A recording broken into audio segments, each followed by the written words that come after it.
या एसोसिएशन होती हैं शराकत दारी, विच टेक दी रेस्पॉन्सिबिलिटी, जो जिम्मेदारी लेते हैं, of issuing the securities of the company, यानी सिक्योरिटीज बोलते हैं शेयर्स को, कंपनी के शेयर्स को इशू करने की, ऑन कॉमन कमीशन बेसिस, अपना कमीशन चार्ज करते हैं, 1 या 2% का कमीशन होता है कंपनी के शेयर्स की फर्स्ट टाइम बिकवाने में, ठीक है। The underwriters pay amount of issued shares to company, जितना भी शेयर इशू किया हुआ था उन्होंने, वो कंपनी को पे कर देते हैं। एंड लेटर ऑन, बाद में later on issue the shares to general public on their on behalf, उनकी बिहाफ पे फिर जनरल पब्लिक को शेयर जारी कर दिए जाते हैं जो अलॉट हो जाते हैं कंपनी में। ऑन दी सब्सिक्वेंट इशूएंस, बाद में जो इशू कंपनी इनिशियल के बाद आहिस्ता आहिस्ता बाद में जब कंपनी इशू करना शुरू करती है पैसा लेने के लिए, the director of the company make all the arrangement, ये सारे अरेंजमेंट कौन करते हैं? कंपनी के directors of the issuance of shares की। They issue the prospectus of the company, ये कंपनी का प्रोस्पेक्टस भी इशू करते हैं। प्रोस्पेक्टस क्या होता है? एक कंपनी की तरफ से एक जो है एक डिटेल्स होती है जो आवाम के सामने लाई जाती है कि कंपनी का नाम क्या है, कंपनी कब बनी है, कंपनी का मकासद क्या है, कंपनी का टोटल रजिस्टर्ड कैपिटल कितना है, कंपनी के पर शेयर की कीमत क्या है, और कंपनी का टोटल जो है कितने शेयर्स हैं, कंपनी के लॉयर्स कौन है, इस पूरी डिटेल इसके अंदर आती है प्रॉस्पेक्टस में। टू जनरल पब्लिक को बताया जाता है। एंड इनवाइट एप्लीकेशन, और उनसे एप्लीकेशन इनवाइट की जाती है, दावत दी जाती है कि आप एप्लीकेशन जमा कराएं कंपनी में शेयर्स के लिए। ऑन रिसीविंग ऑफ एप्लीकेशन जैसी रिसीव हो जाती हैं विथ प्रिस्क्राइब अमाउंट, साथ में अमाउंट के पैसों के company allot shares, company shares allot कर देती है। And issue the certificate of shares to applicant, और अप्लीकेंट्स को शेयर सर्टिफिकेट जारी कर देती है।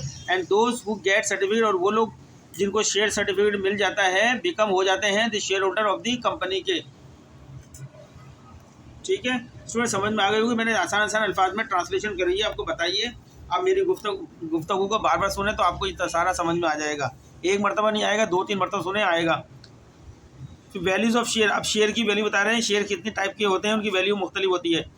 Different values are stated at different places of shares which are describe as शेयरों की मुख्तलिफ वैल्यू होती है, क्या क्या वैल्यू होती है? एक पार वैल्यू होती है, ये वो वैल्यू होती है जो वैल्यू आपके मेमोरेंडम ऑफ एसोसिएशन यानी आइन कंपनी में लिखी जाती है, वो वैल्यू होती है। अगर कंपनी का असल की शेयर की कीमत 10 रुपये है और आइन में 10 रुपये लिखी गई है, तो 10 रुपये की वैल्यू को हम पार वैल्यू बोलेंगे। बुक वैल्यू होती है कंपनी का जितना भी सरमाया अमाउंट, रुपीज़ में अमाउंट होता है, उसको उसके नंबर ऑफ़ शेयर से तकसीम कर दिया जाए किसी भी वक्त, जो वैल्यू बनती है एक शेयर्स की, उसको बुक वैल्यू कहते हैं। ठीक है, मार्केट वैल्यू वो होती है जो स्टॉक मार्केट के अंदर कहलाती है वैल्यू।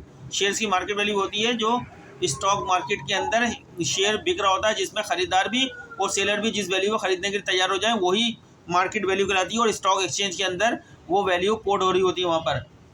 ये आप पढ़ लिएगा, मैंने आपको वैसे बता दिया जो है।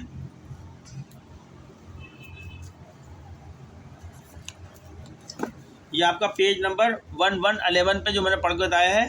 पार वैल्यू असल कीमत होती है कंपनी शेयर्स की। बुक वैल्यू वो होती है जो कंपनी के टोटल कैपिटल्स को टोटल नंबर ऑफ शेयर से तकसीम करते हैं, जो वैल्यू आती है वो बुक वैल्यू होती है। मार्केट वैल्यू होती है कि स्टॉक मार्केट में जिस वैल्यू पे सेलर और बायर एग्री हो जाते हैं सेल और ख़रीदने के लिए, उसी को हम मार्केट वैल्यू कहते हैं। स्टूडेंट्स, ये बातें आप इम्पॉर्टेंट हैं, आप समझ लें। ये अगर नहीं समझेंगे तो आपको बहुत मुश्किल लगेगा ये टॉपिक। मैंने काफ़ी तफसील से आसान अल्फाज में बताया है आपको उर्दू में। ये सफ़ा नंबर 111 111 सफ़ा है। अब चलते हैं 112 सफ़े के ऊपर। Sales value of shares. A share of company may be sold और issued at different prices values describe as. जब शेयर्स को पब्लिक को बेचा जाता है या सेल किया जाता है तो मुख्तलिफ प्राइस पे बेचती है कंपनी। एक पार वैल्यू है जो असल कीमत होती है शेयर की, जो कंपनी के मेमोरेंडम में लिखी जाती है, जिसको नॉमिनल वैल्यू बोलते हैं हम। उसको फेस वैल्यू, पार वैल्यू को का दूसरा नाम होता है फेस वैल्यू और तीसरा नाम होता है नॉमिनल वैल्यू। ठीक है, बाज़ दफ़ा इसको मेमोरेंडम वैल्यू भी बोलते हैं। ये शेयर की असल कीमत होती है जो मेमोरेंडम में जिक्र की जाती है। जैसे अगर शेयर 10 रुपये की कीमत है, उसका आपके डॉक्यूमेंट जो है आइन में 10 रुपये लिखी गई है, तो वो उस 10 रुपये की वैल्यू को पार बोलेंगे, शेयर एट पार ₹10। और दूसरा नाम इसका नॉमिनल वैल्यू भी कहलाता है, फेस वैल्यू भी कहलाता है। आप पढ़ते हैं, a share issued at its face या nominal value is known as the issuance at par.